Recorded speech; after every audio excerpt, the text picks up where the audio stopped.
Представители знака зодиака Рыбы. Рыбы и рыбки, мои дорогие, здравствуйте. Таро прогноз, гороскоп, события недели с 10 по 16 июля.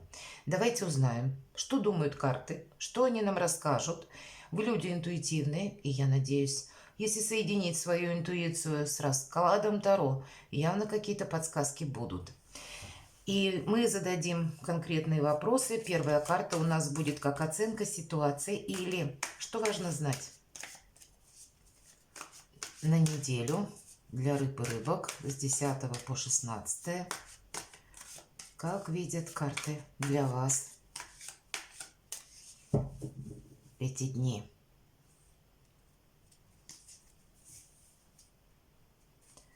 Итак, что важно знать? Чего не избежать или неожиданности? Чему сейчас не время? Или что нам может помешать? А что нам будет помогать? И три карты по основным сферам жизни, дела, работа, бизнес. Что мы там планируем, посмотрим энергии. Что у нас по денежкам, финансы. И в личной жизни, что нам скажут карты, каковы перспективы или дела на неделю. Итак, что важно знать? Какой-то свой прежний опыт со знаком минус мы не должны повторить. Карта пятерка мечей может также еще и говорить о том, что мы должны сохранять где-то свои приоритеты и свои принципы. Это будет важно. В угоду доброму отношению мы не должны наступить на горло собственной песни, это точно. И одновременно карта говорит, что нет прямой конфронтации. То есть мы от нее уходим, остаемся где-то на своей волне. Буквально это карта воина в душе, когда мы имеем свое мнение и мы его не меняем. Но сказать, что мы кому-то доказываем или вступаем в какую-то полемику, однозначно нет. И при всем при этом мы должны быть очень проницательны и наблюдать за всем тем, что происходит вокруг нас, сохраняя, опять же, какие-то наши собственные, может быть, правила жизни или то, что для нас может быть приемлемо и неприемлемо. Какой-то может быть ваш проект, мои дорогие рыбы и рыбки, как будто он не должен по какой-то причине меняться или пострадать, или мы себе чем-то не должны навредить, может быть, согласиться на что-то, или, если с обратной стороны, то не ухудшить какую-то обстановку из-за того, что, может быть, нам захочется, но где-то так вот побыть вот в таких мечевых энергиях и с кем-то поспорить. И надо сказать, пятерка – это мелкая карта. Это всегда карта недостатка какого-то. Вот тут идет недостаток, с одной стороны, взаимопонимания, и с другой стороны, это, знаете, вы можете быть, может быть, с конкретными людьми какими-то, словно мы говорим на разных языках. Хотя язык-то один, но диаметральные какие-то взгляды могут быть. И это не значит, что мы кому-то свое мнение насаждаем. И, может быть, был уже когда-то прежде спор или какая-то такая накалившаяся ситуация именно из-за того, что ну как-то мы непримиримо повели. Может быть, и человек так повел себя. Может быть, на этой неделе мы снова можем в подобной ситуации столкнуться даже с конкретным человеком. Но значит, сохранить где-то выдержку, спокойствие, ну или, как говорят, показать фигу в кармане, но при этом промолчать. Вот где-то такая позиция, ну правда, она будет более полезной, нежели мы кому-то что-то тут доказываем. Мы никому ничего не докажем, мы только себя обесточим. И кто знает, может быть, осложним себе обстановку тем, что человек обозлится и будет ждать, когда сделать какой-то подвох. Вот тут своего рода врагов мы тоже не растим. Вот что случилось, произошло, то есть по факту, но ситуацию не усугубляем. Но примите это к сведению. Важно же это знать. Мы устраняем какую-то помеху. Вот от чего-то вы откажетесь определенно. Может быть, какие-то прежде, знаете, как интуитивные подсказки были в отношении конкретной ситуации или человека.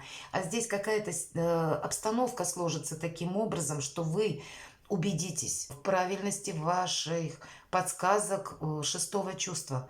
Вполне вероятно. Но по тройке кубков Здесь тоже есть такое двойное значение. Если мы берем другие колоды, Таро иллюминатов или тем более герметическое Таро, это карты, которые говорят о каком-то празднике, о каких-то приятных эмоциях.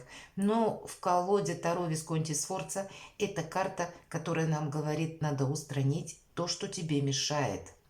И это не значит, что мы буквально с кем-то ругаемся, если вот продолжать тему пятерки мечей, или кому-то мы что-то доказываем. Это дело нашей собственной души, когда мы, словно, знаете, как гешталь закрываем и говорим, так, вот сюда не ногой. Или с этим человеком никакого общения. Вот как-то так. И не случайно 3 кубка изображены и словно один перевернут. Все, баста. Какая-то история закончена, кубок опрокинут, и продолжение не следует. Вот что-то такое, какой-то важный вывод вы можете сделать. Не потому, что вы бы хотели его сделать, или вы ищете какую-то подсказку, а это обстоятельства могут так сложиться, или вы случайно в них можете оказаться. Поэтому собой не рискуйте.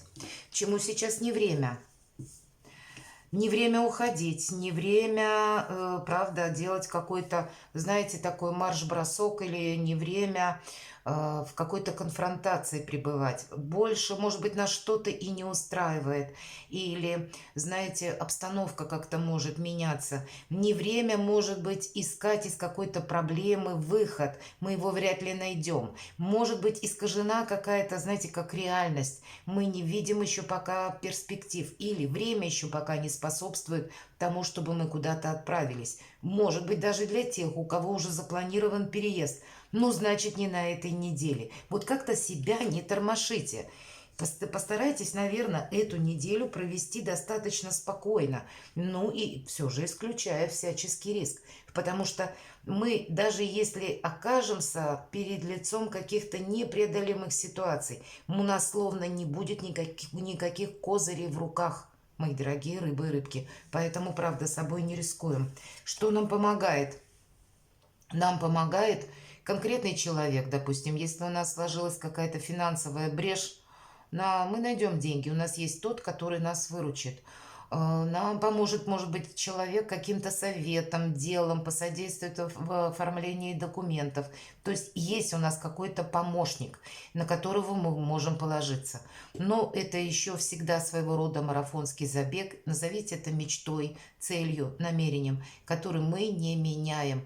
Мы вот если смотрим, наверное, куда-то в сторону собственных достижений, причем те, которые мы уже запланировали, те, которые лет на 10, не меньше, вот тогда мы словно переключаем фокус своего внимания, и нам не хочется заниматься как выяснением отношений или какими-то разбирательствами, или настаивать на чем-то своем, потому что сразу приходит понимание, что мы себе можем просто навредить. Поэтому мы себя сохраняем и решаем, но какие-то вопросы по мере их поступления. Но нам помогает как конкретная персона, которая у вас есть, так и где-то, когда мы не собираемся рисковать собою и своими планами на будущее, своей мечтой, своей целью в жизни, своим качеством жизни. Вот, видимо, когда мы подумаем о том нашем проекте или что для нас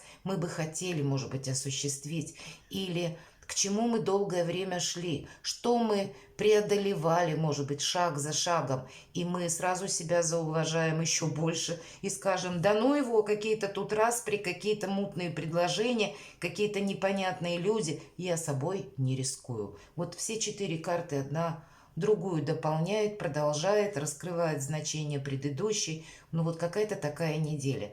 Ну, наверное, вот в тени серым кардиналом, мои дорогие рыбы и рыбки, самое время побыть. И надо сказать, эта неделя относительно спокойная, потому что через неделю там много планетарных событий ожидается. Здесь может где-то с 10, например, да, Марс входит в знак Девы.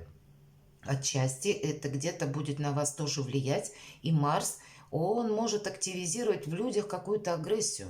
Или, знаете, когда нам хочется настоять на своем, когда мы больше уверены в собственных силах, мы можем не рассчитать. Вот для вас Мы можем не рассчитать какие-то свои силы и силы оппонента. И нам карта говорят, нет, вот в таком противостоянии лучше вообще не участвовать, потому что есть как будто у пространства, у Вселенной на вас, мои дорогие рыбы и рыбки, свои виды. И поэтому мы не должны себе, опять же, навредить. Так вот этот Марс, он может где-то на этой неделе так обострять в сторону агрессии, обстановку в целом. А на следующей неделе у нас там еще веселее. У нас там Венера, которая находится в знаке Льва, она 23 июля перейдет в ретроградное движение. И у нас могут как люди возвращаться к нам, да, из прошлого, или какие-то ситуации могут тоже к нам вернуться, как будто для того, чтобы мы, ну, окончательно в чем-то точку, может быть, поставили, или для того, чтобы мы в чем-то убедились.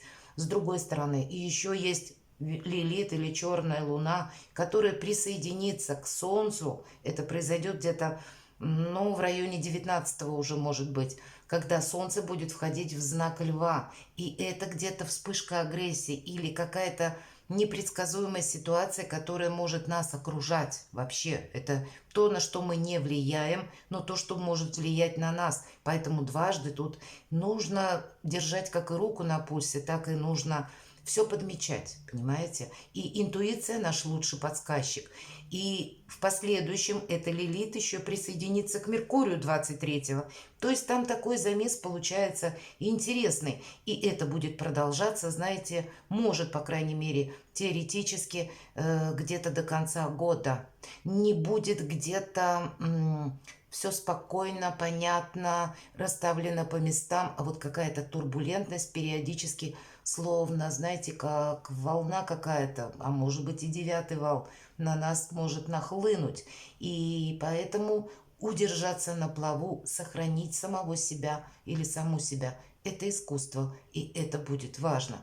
Ну и у вас начинается даже в ту неделю, как будто, да, что как прелюдия, может быть, генеральная репетиция, что мы не участвуем вот во всем том, что нас может, как нашу стабильность, вроде как пошатнуть, понимаете? Дела, работы, бизнес.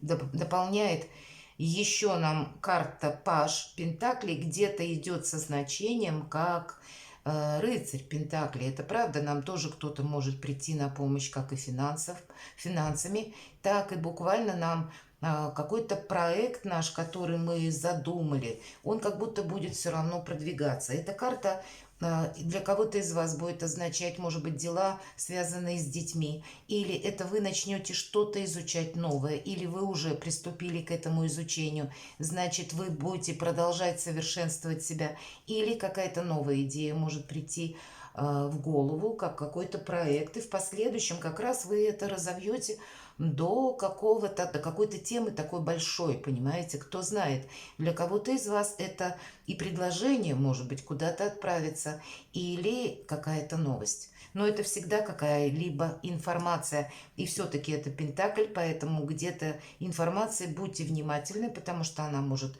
касаться денег тоже. Так вот, что тут по деньгам?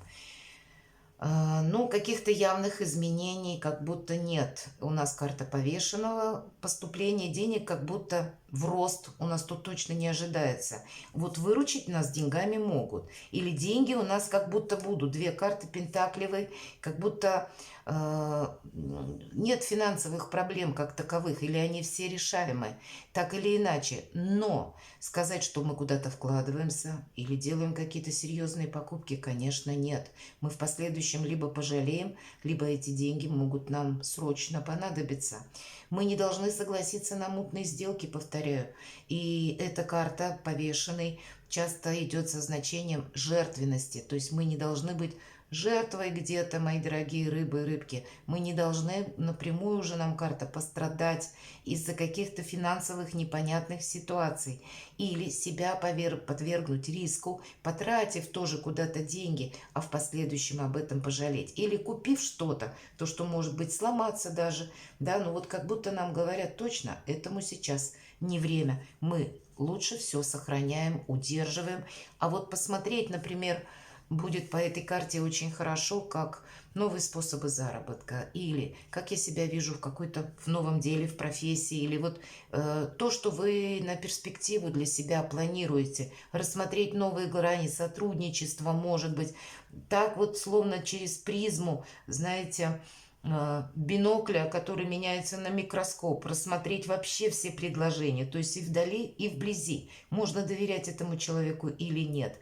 Насколько вот как-то проанализировать, как и людей, так и, может быть, их предложение или то, что они говорят, нам определенно стоит. Потому что словно разобраться с чем-то нам нужно. И это, повторюсь, не то, что мы для афиши делаем или кому-то что-то заявляем.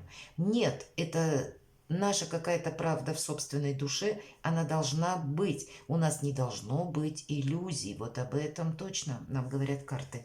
И поэтому с другого ракурса рассмотреть как и людей, так и их предложения или какие-то события, которые вокруг вас происходят.